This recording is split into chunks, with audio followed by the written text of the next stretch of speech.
So, kind of my thoughts on how we are so polarized and everything is so politicized, and it literally is everything, right?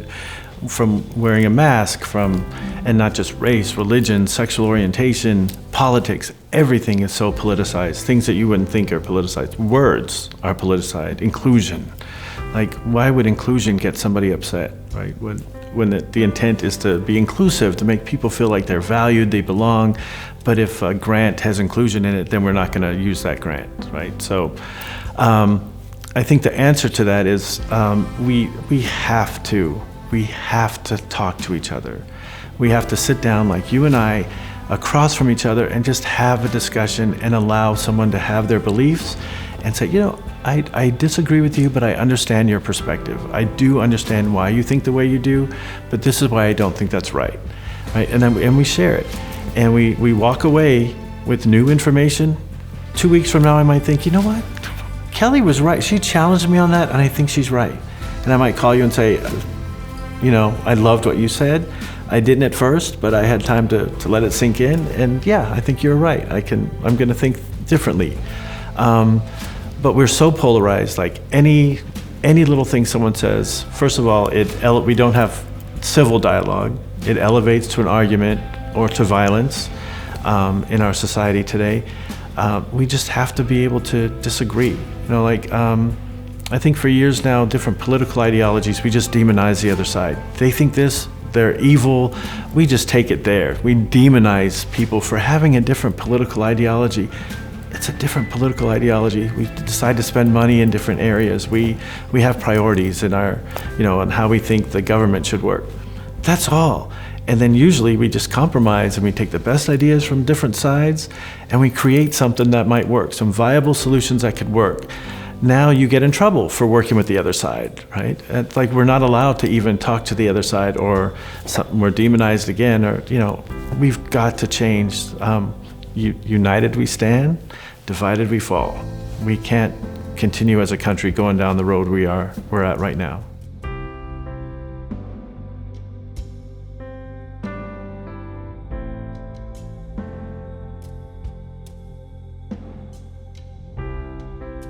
The commitment of Father Hesburgh, Father Malloy, Father Jenkins, all of those commitments have been real and have been palpable.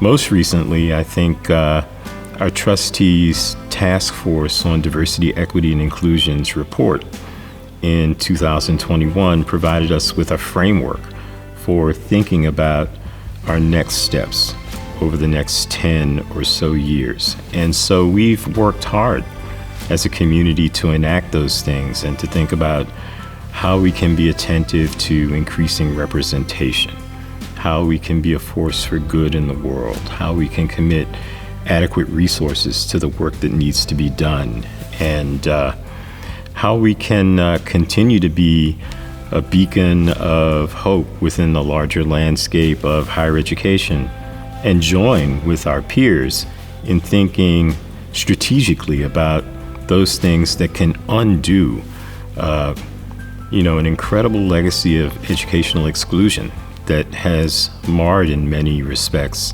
the American democratic experiment.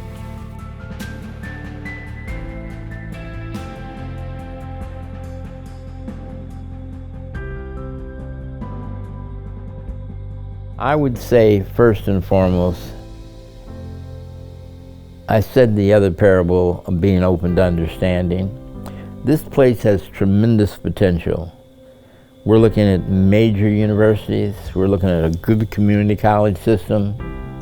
We're looking at the ability to tell a story about America in a style that America is not ready for, that could really shine a light on South Bend to make people realize that we just have to keep it simple. And we've got to be effective, and we've got to be open to the understanding of everyone. My particular beef is I want to tell the story of the proud diasporan African American.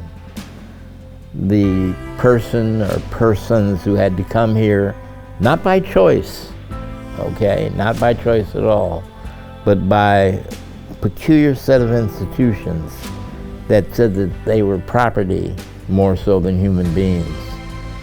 They've been completely dehumanized, and they're still in the process of adjusting.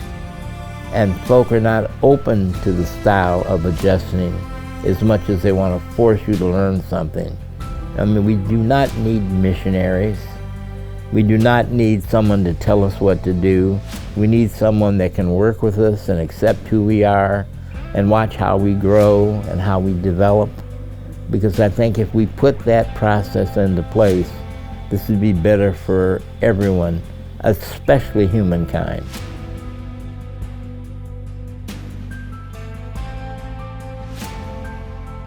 What social justice would look like is when resources that are available are equitably distributed, that we have the capacity and potential, I think, to end poverty, to end homelessness, to end hunger.